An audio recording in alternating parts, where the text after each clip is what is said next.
When I was making Final Solution, that's the way I worked. I didn't have a script, I didn't have a structure, I didn't even decide that these were the locations that I was going to shoot in. Most people that you see in the film are people who did not know that I was going to land up there and I was going to be shooting there. There's a variety of reasons why I do something like that, but that's not the way I work. Question that would come up all the time was, what was I doing? And to everybody, whether I was shooting with Muslims or Hindus, I would say that I was making a film on the long-term impact of violence that had taken place in Gujarat, which was indeed the truth. The previous case only in 92, 93 in some parts of India, when the Babri Mosque was demolished in Ayodhya. Following that, so in that sense, this was the first televised violence, where images leapt across television screens in our living rooms. And perhaps that's why, it's my hypothesis that violence in Gujarat got contained faster. And the Muslim community actually saw national press and television as their allies. So by extension, anybody who was non-Gujarati coming from outside, they were very friendly. I did encounter some degree of hostility from the right wing, but then I had a couple of strategies worked out for that. One was any time I was going to shoot any formal campaign meeting or a campaign speech of any kind, I never went and met anybody and took permissions. I would just get crashed. Right-wing pracharak, ideologue, called Prahlad Shastri, and he was the most visceral of the lot. So he decided to vet me and kind of audition me 2 days before I was going to shoot with him. I'm a Hindu Brahmin by birth. That came in very, very handy because I sat with Prahlad and he quoted something to me from the Bhagavad Gita in Sanskrit, which was wrong, so I corrected him in Sanskrit. And then he quoted something from the Rig Veda, which was wrong, and I corrected him again. So in his eyes, I was the best Hindu available. And I got brilliant access. His meetings were underground, nobody was ever allowed. There I was, next to him, on stage, 5 feet away shooting. That kind of access I would have died for anyway. So, I mean, those kind of accidents just worked all the time. Just to give you some context to that argument about national media and so on, is the fact that there are very clear distinct roles, particularly in Gujarat, that vernacular press and the national press play. Now, the national press in India, by and large, like national media in most places, can be both mainstream, conservative, and reactionary. Right? Very middle class, very, very conscious of its class. And the national English press, of course, is also extremely elitist. In Gujarat, particularly the vernacular Gujarati press, the two of the biggest selling Gujarati newspapers, played a very, very regressive role in the propagation of the riots.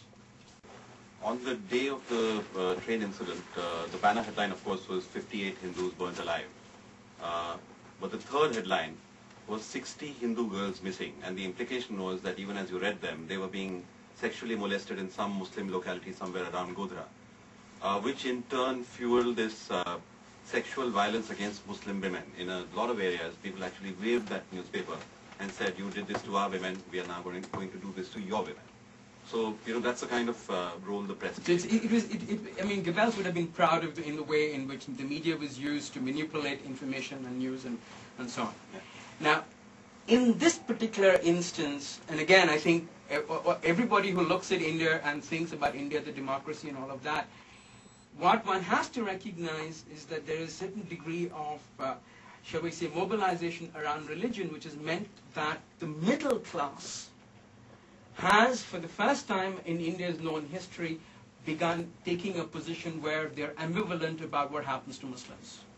Now, the response of middle class India to Godhra and Gujarat is absolutely critical in determining the speed with which India responds. Now, in pushing middle class India, upper middle class India to feel ashamed about what happened in Gujarat, oddly enough, the elitist, upper class, upper caste English media played a huge role.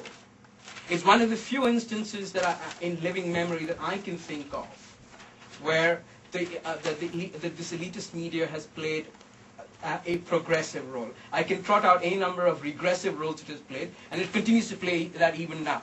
Films that you have made, have they had any impact on the politicians, on the people themselves? It was also my hope and hypothesis that a large number of people, even in Gujarat, were not supporting this kind of violence. I felt that many did not know the scale and the nature of the violence. They knew isolated parts of it, but they hadn't seen it as a consolidated pattern. And these are people who, I would say, were soft Hindutva, mildly sympathetic to this kind of politics. But when confronted with this kind of a relentless pattern that the film shows them, then I thought I was supporting this, but I didn't know I was supporting this kind of violence. As far as the politicians are concerned, it happened. They did it. So I don't need to tell them that this is what you did. They are extremely aware of what they did. They did it, very cynically. They planned it very methodically. And a lot of campaigns you can draw direct parallels from. The Godhra fire is a direct parallel to the Reichstag fire. There are direct parallels to Kristallnacht. There are, I've termed the film Final Solution, which is a term borrowed from Germany, Endlosung. And when you see the film, you would see that in the last part of the film, I am looking at specific tendencies like ghettoization, segregation in schools, formal calls for economic boycott, which is exactly what we saw in Germany, of the early to mid 1930s. So a lot of these things that have happened in Gujarat, are not. The fiction is that this was a spontaneous reaction, but if you actually start looking at the patterns and deconstructing what happened, there are very clear lessons that have been derived from Nazi Germany. I think it's the easiest people to badmouth are the politicians. If there is a politician out there saying something in a democracy, the question to ask is, where is their support base? And if in Gujarat, in 2002, the BJP gets a majority, you have to ask the question, why? Nobody forced them to vote. And then the bigger question is, why is it that they buy that line? So I think it's a much more complicated issue than the fact is, are people not fighting this? Then my next question will be, why has the world moved to the right? Everywhere the world has moved to the right, fight is being fought. You had a question. I just wanted to ask what the socioeconomic climate previous to the genocide, because usually crisis precedes that kind of a situation. And is that true in that, other than the train bombing, were there any other factors that would have destabilized the population to make it easier to adapt them to the cause of genocide? I would actually urge us all to move away from such, sort of classical understanding of this kind of violence, to begin to look at answers, in class terms or in caste terms or in gender terms, because Gujarat in a certain sense has, shattered all of that. It wasn't as if violence was confined to one class, or the perpetrators came from a certain class. There is often this myth that people from the lower class, from the slums, they are the ones who, get violent, they keep killing each other. It's people like them who riot, people like us, shrink back in horror and say, what are they doing? Gujarat, that didn't happen. It was right across classes, whether you were an upper class Muslim, whether you were a lower class Muslim, you were target. In terms of people who participated in the violence, the upper class participated, the middle class participated, the lower class participated, the tribals participated. Did women participate in violence against women? The answer is yes. So even classical gender terms need to be kind of relooked at. A lot of sexual violence against women. Well, one of the girls, who was only 17, she and 4 of her friends actually formed a little squad in Naroda Patia. Any Muslim woman who was able to escape the mob, they would actually catch her, chase her, catch her, strip her, and hand her back to the men. Now, this kind of complicit, violence, we haven't seen before. So, in that sense, I think we need to ask questions away from our traditional classical sort of understanding of it. Yeah. No, there was a question in the back. Yeah, I had a question related to the rehabilitation process post-Final Solution. Quickly looking at rehab. The situation, in fact, is quite dire, I would say. The number of internally displaced in Gujarat has recently been estimated to be something like 25,000 people. These are people, and when I say internally displaced, these are people who have not been able to return to their, locality in the city or to their village. They are living in makeshift shelters. In some cases, they've been able to go back, but they haven't been able to resume their livelihood, or their fields were taken over, for a year or two, and when they went back to the village, they went back on the condition that they won't demand their fields back, and only then they would be allowed back into the village. Many families who lost everything during this violence. They lost all documentation as well. Their ration cards were burnt as well. So now when they go back and apply for ration cards, it takes a long time, they're being harassed and so on. But finally when the ration cards are issued to them, there are two categories. One is called BPL and the other is APL. BPL means below poverty line, which entitles you to draw grain and sugar and kerosene oil and cooking oil and so on. The other card is called the APL card, which is above poverty line, on which you get only kerosene oil. Now, Muslim families that were below the poverty line held BPL cards are being issued APL cards. So they are technically getting their ration cards, and they're being told, you want a ration card? This is the one we are going to give you. If you don't want this, then you are never going to get a ration card again. But these APL cards are being issued to them against their old addresses. That there is actually a paper trail being created. So when people like us, go to the Supreme Court and say, there is XYZ number of internally displaced, the Gujarat government would then be able to produce documentation saying, well, these people are drawing kerosene from the same village. The NGOs and the activists are all lying because we have records and we can actually, through signatures, tell you that these people are living in the village because they've been drawing kerosene. So this is an absolutely diabolical administration that hasn't given up yet. From 1969, you go to the 1990s.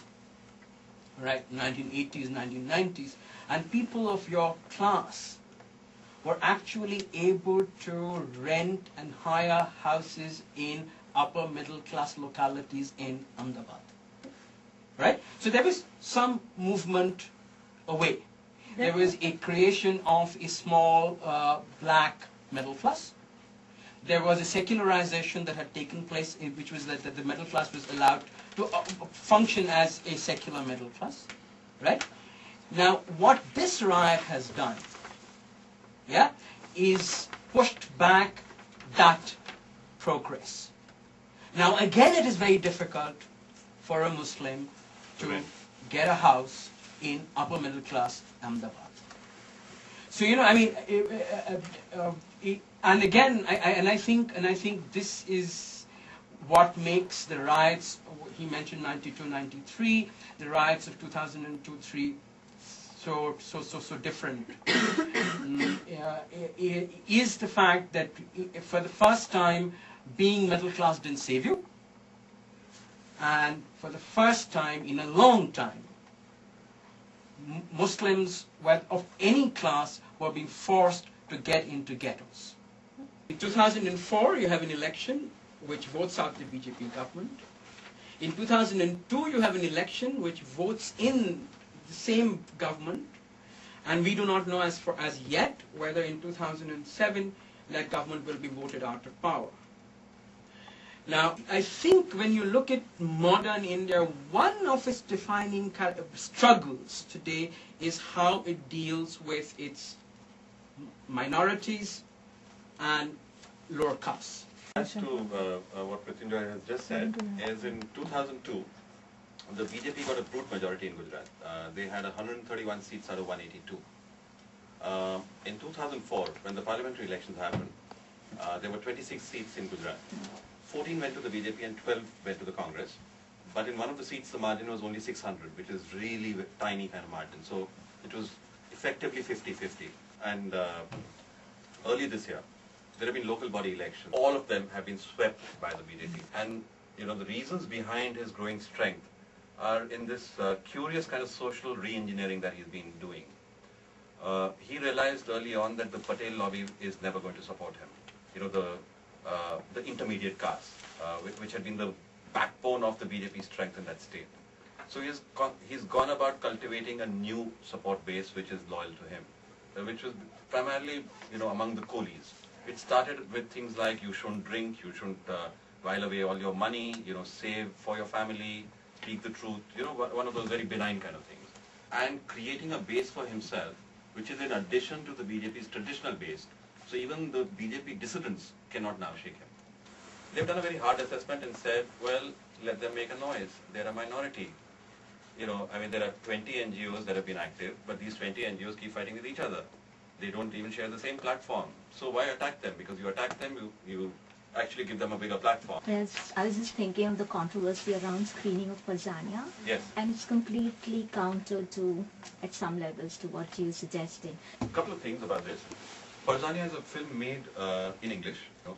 It is actually a very, very niche film meant for the multiplex circuit, which has got tickets of 100 rupees, 150 rupees, which then gives a class character to the audience that comes in. So that's one. Number two, Parzania has been opposed by a guy called Babu Bajrangi. Now, contrary to reporting that has happened, Babu Bajrangi does not belong to the Bajrang Dal. He does not belong to the VHP. He has never belonged to the BJP either. He is basically a goon who specializes, he runs a social organization, so to say. He specializes in kidnapping women who marry out of caste. That's his main business. And that business has been growing over a period. So he's also in that sense a safe target. Because he's a joker, he's easy to attack. My contention is that if Babu had been ignored to begin with, Parzania would have been released anyway. That book they did was, they traced the funding that was going from companies like Cisco and Microsoft into India, into hate campaigns, either in terms of weapons training or in terms of Ekal Vidyalayas, these small schools that completely brainwash young children. So a lot of that funding has been curbed. But what happens to funding that is going through temples? Because I know, for instance, that the temples in Chicago, in New Jersey, in Philadelphia have contributed a lot of money, and there is actually no cap to that money. There is actually no trace of that money. There is no accounting of that money that's happening. There's something called the National Integration Council, which is supposed to meet on issues like this and make policy level recommendations. Now, I happen to look at the agenda for last year's NIC meeting. The agenda was, madrasas, the kind of education that is being given in Muslim schools, terrorism, recruitments of Muslim youth and so on and so forth. That was the only agenda. Now, within the Congress, there's always been, a kind of tussle, a kind of ongoing tussle in terms of which of these lines is going to prevail. The right, the left, or the the technocrat, the center kind of line. And you actually start examining the Congress and the way it's worked. You would see that at some points a slightly right kind of line has prevailed. At some points, till people like Nehru were alive, there was no question of that kind of line prevailing. But post Nehru's death, you actually start seeing that beginning to play. By the 80s, it's actually playing out in full glory. And now, it's actually deeply entrenched and set. My film was not banned by the BJP. It was banned when the Congress was in power. During the heady days of that, those riots, those 2 weeks, there were families who were traveling, if you remember, from England, and they kind of lost their members. What had happened to them? That's the Yusuf Dawood family. And yeah. The Dawood family has actually been running a very, very strong campaign, the Dawood Family Justice Campaign. You can actually look it up online as well. So what's happened now is that they were trying to shift the case to the Supreme Court. And the Supreme Court took a regressive line on that particular case. They've been very good on the other Gujarat cases.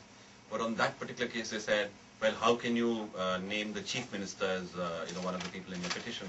And why are you asking for this kind of money and so on and so forth? So now there is some discussion about the fact that perhaps they need to seek remedies not in India but outside India. And the discussion that we were having was perhaps they should sue the British Foreign Office for failing to protect the interests of its own citizens. And then the British Foreign Office would actually then, get all hot and worked up and start talking to the Indian government. That strikes a very striking similarity with the Mozambique's case. Yes.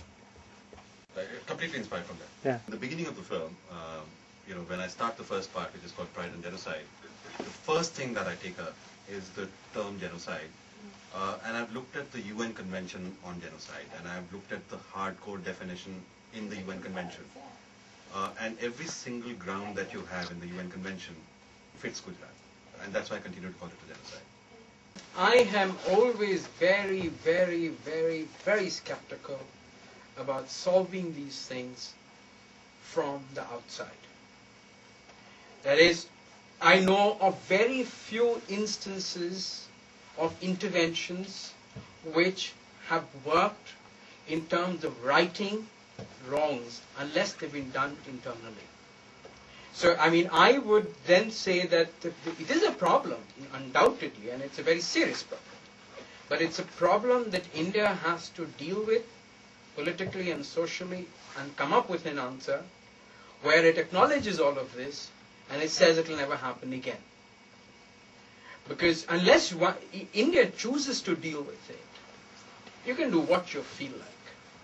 It's going to change nothing on the ground. I mean, how the word genocide is politicized. I can give you an example. The massacre in 71 in Bangladesh, as only the Bangladeshis call it genocide, nobody else in the world. Still doesn't matter to them, but... At Concordia we call it a genocide. Thank God for small masses. It's not even well known. I mean, forget calling it a genocide. Nobody yeah, talks about exactly. it. I'm also looking at the Hindutva Kada because, and I think that's the most effective film that will come out of this entire campaign. You know, it's actually fascinating. Somebody's done an analysis of all the people who were arrested on charges of rioting, arson, and murder in Ahmedabad and were put inside Sabarmati jail. So Hindutva Kada, who were actually apprehended and put inside jail. Total numbers 1447. Caste composition as follows: Brahmins 2,